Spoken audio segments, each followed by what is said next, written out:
a hot meal. To most of us, routine, comforting, forgettable. But when you are on the street, it is survival. When the cold cuts through every layer you own, when hunger becomes a constant ache, warm food is not a luxury. It is the difference between making it through the night or not.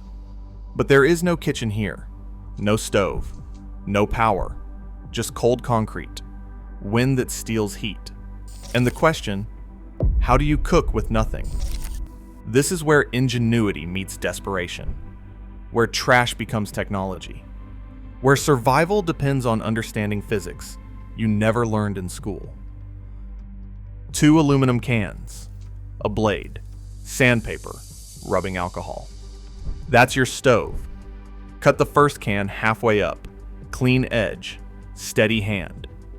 This becomes the fuel chamber. The second can gets trimmed to nest over it, forming a seal. Around the top rim, you pierce tiny holes, evenly spaced. Precision matters here. The diameter of each hole affects burn rate. Too large, and you waste fuel. Too small, and the flame chokes out. 15 to 20 holes, each about the size of a pin.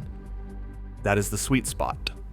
Pour in the alcohol, rubbing alcohol, hand sanitizer, or high-proof mouthwash. A shallow pool in the base. 2 tablespoons. Maybe 3 if you're cooking something dense. Light it. The liquid ignites. Heat builds inside the chamber. Pressure forces vaporized alcohol up through those pinholes. Blue jets of flame, perfectly distributed. No smoke. Barely any sound. Just clean, focused heat. You can hear it. The soft hiss as fuel burns. The metallic tick as the can expands from the warmth. The air smells sharp, chemical, but the flame is real. This is not campfire cooking. This is thermal efficiency, born from desperation. The flame burns at around 800 degrees Fahrenheit. Hot enough to boil water in under 5 minutes. Hot enough to cook rice, heat soup, or fry an egg if you have one. Some pack sand around the base. Thermal mass to distribute heat evenly and prevent hot spots. A wire rack bent from coat hangers becomes the pot stand. Stable, functional. Others use a second, larger can as a windbreak. Cut ventilation slots near the base for airflow. Suddenly, you have a complete cooking system that fits in a backpack. And now you have fire. Controlled. Hidden.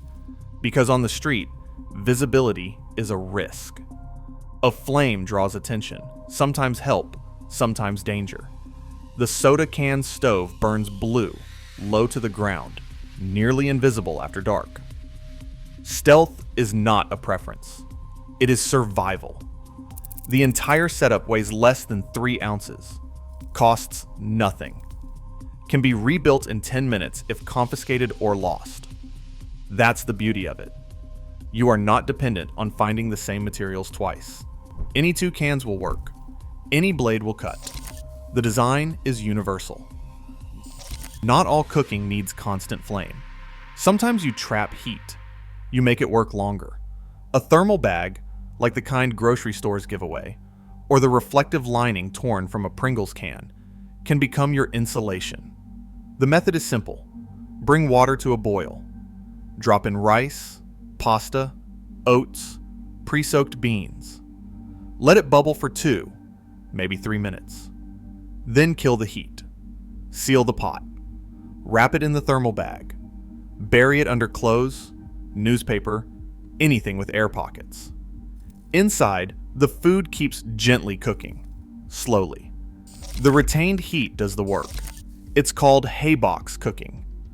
Fuel efficiency through physics. You're not burning resources you don't have. You're using the heat you've already generated. The principle is simple. Trapped air is an insulator. The more layers, the slower the heat escapes. Some people use sleeping bags. Others stuff plastic bags with crumpled newspaper to create dead airspace. You can hear the faint tick of settling metal. You can smell the starch softening. You can feel the warmth radiating through fabric. 30 minutes. An hour. The food finishes on its own. Is it fast? No. Is it reliable? Absolutely. You stretch 1 tablespoon of fuel into a full meal. That is engineering. And there is another advantage: safety. No open flame means no risk of fire spreading. No constant supervision is required. You can wrap your pot and walk away. Keep moving, stay warm, and come back to a cooked meal. In winter, that insulated bag becomes dual purpose. It cooks your food, then becomes a hand warmer. You press it against your chest under your coat. Every calorie of heat gets used. Nothing is wasted. Not fuel, not warmth, not time. When fuel runs out, you cook without flame. This is where spread meals come in. Borrowed from prison ingenuity, adapted to the street. Instant ramen, crushed chips, beef jerky, condiment packets scavenged from fast food counters, hot sauce, mayo, mustard. Protein bars if you are lucky. Everything goes into a heavy-duty Ziploc bag. Add hot water if you can get it, from a gas station bathroom sink, a coffee shop, or anywhere. Lukewarm works too. Seal it. Wrap the bag in a jacket to hold the heat. Tuck it close to your body. Wait. 30 minutes. 60 minutes if the water is cold. The contents hydrate, soften, and blend. It is not pretty, but it is calorie dense, high in sodium to help with hydration. Fat from peanut butter if you added it. Carbs for energy. You are thinking in nutritional units now. Not flavor, not comfort. Grams of protein, milligrams of salt, calories per ounce. The math becomes instinctive. A pack of ramen is 380 calories. A handful of peanuts adds 200 more. 2 packets of mayo add another 80. You are building toward 800, maybe 1,000 calories in one sitting. That is enough to keep you functional for the next 12 hours. Some add crushed tortilla chips for texture. Others use instant mashed potatoes as a base. It thickens everything and makes it more filling. The bag gets warm in your hands. You can smell it through the plastic, sharp and salty, vaguely chemical. When you open it, steam rises. It is a meal, made from garbage and patience. And here's the thing, it works. People eat this daily and stay alive. It is not malnutrition when you know what you are doing. It is strategic nutrition. You learn which gas stations refill the condiment station, which fast food places do not lock their bathrooms, and where the hot water dispenser is. These become your supply lines. Out here, food poisoning is not an inconvenience. It is life-threatening. No refrigeration, no clean water. Sanitation is improvised. So you prioritize shelf-stable foods.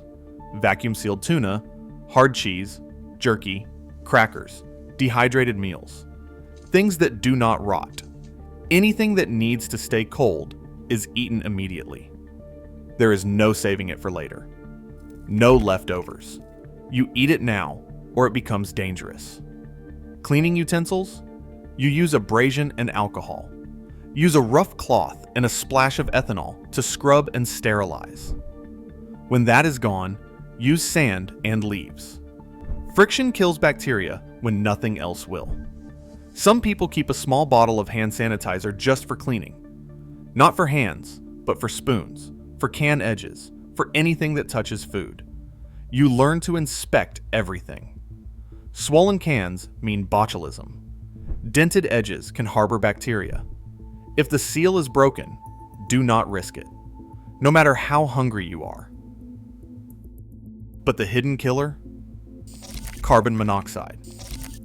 Cooking inside a tent, a car, under a tarp with no airflow. It's silent, odorless, deadly. Even a small alcohol burner consumes oxygen. It produces carbon dioxide. In an enclosed space, it builds up. You get drowsy, confused.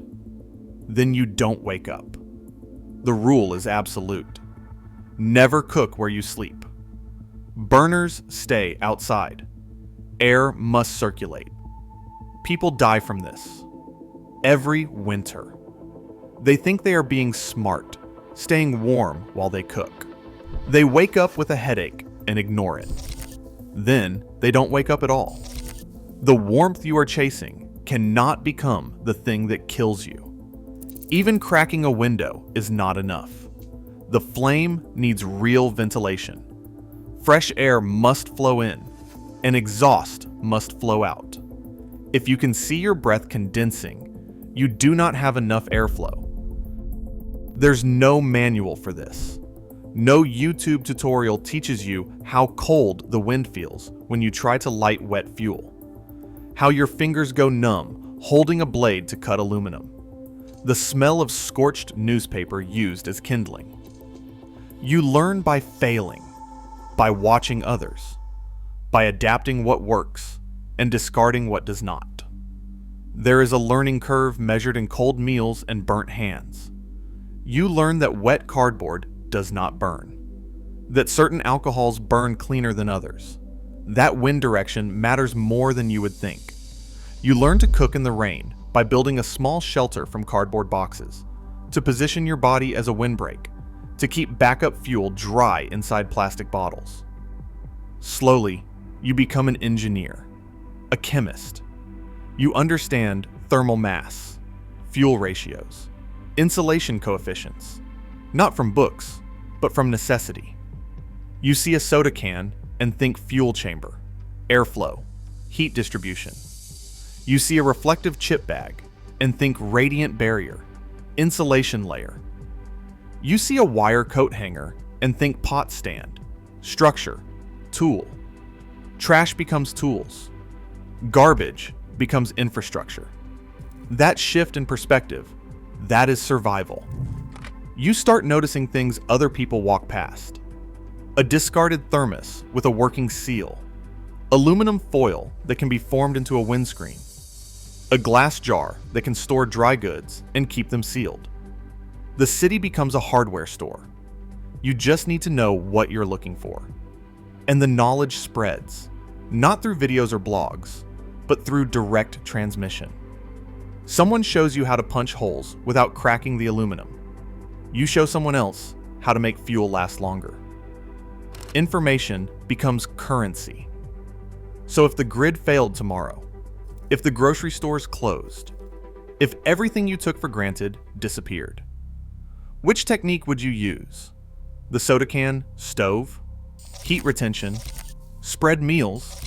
Because the people living this right now did not choose it, but they mastered it. And maybe, just maybe, there is something here worth knowing before you ever need it. Because survival is not about having the right gear. It is about having the right knowledge. And knowledge weighs nothing.